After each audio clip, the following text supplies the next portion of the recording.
Hi, and welcome to More Human, More Resources, the HR podcast for entrepreneurs. I'm Vicki Brown, your host and CEO of Vidamaneo Enterprises.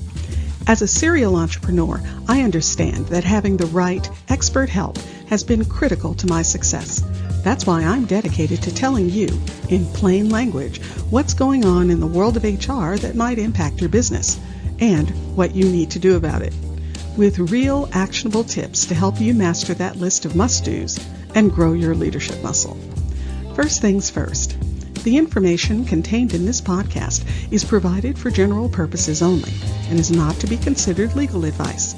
Your decision to adopt or not adopt any practice or procedure mentioned in this podcast is solely yours, and we bear no responsibility for the outcome.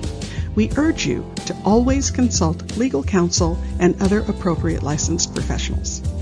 And with that, let's get into the show.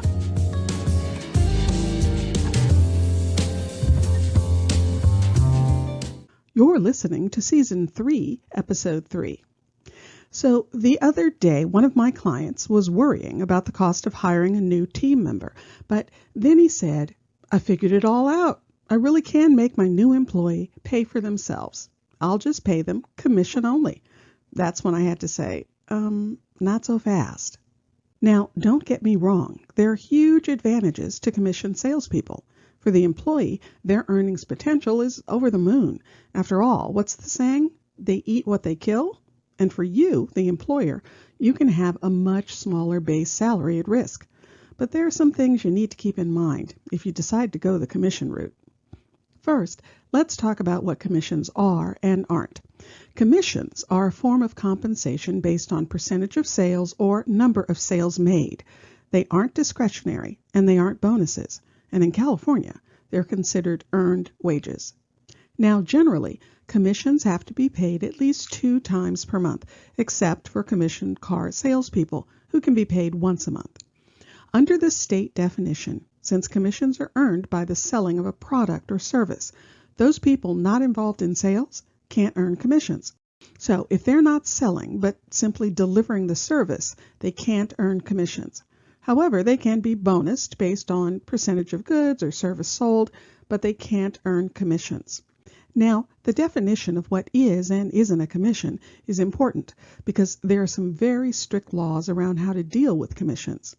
There are various types of commissioned employees, basically 2 types of commissioned jobs.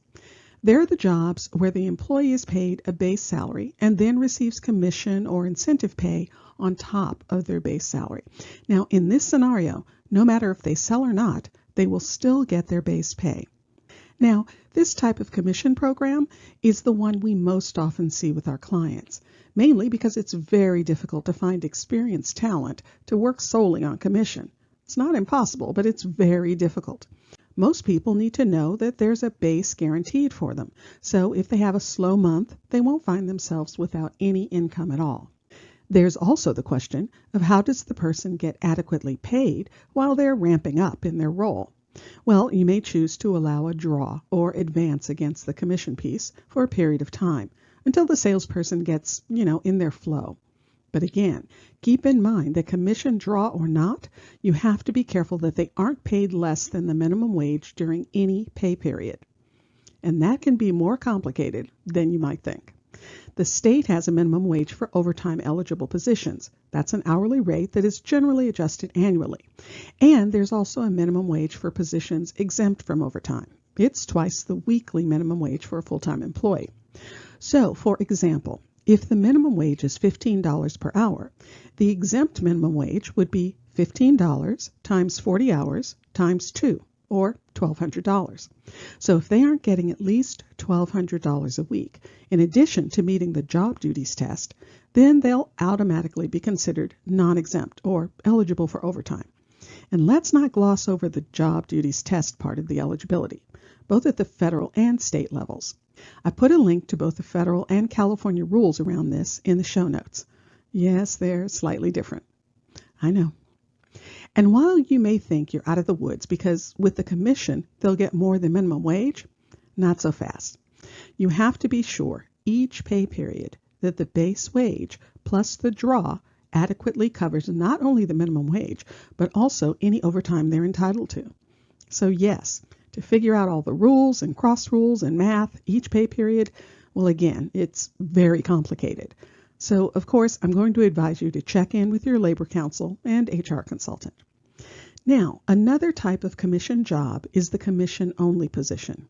With this type of commission plan, the employee is paid commission only and doesn't receive any type of base pay. Now, the main difficulty with this type of plan is that it very likely won't meet the qualifications to be exempt from overtime laws, because one of the qualifications is the salary basis test. Yep, we're back to that. And commission-only plans have been found not to meet this criteria. Again, you'll find more specific details in the show notes. In fact, federal guidelines for exemption say that the employee has to receive, quote, a predetermined amount constituting all or part of the employee's compensation, unquote. And a commission, even a draw against a commission, can't be considered predetermined because it can go up and down. And then on the other hand, if the position is classified as non-exempt, well, then you're back to minimum wage, meal and rest breaks, and overtime rules to contend with. So all in all, it's very challenging to properly manage a commission-only program and stay on this side of the law. Now, in next week's episode, we'll talk about commission agreements, because if you have commissioned employees, you have to have commission agreements, and it's important that all the critical items are included. If you found this information helpful, please leave a review and tell a friend. Thanks for spending the time. Until next week, same time, same place.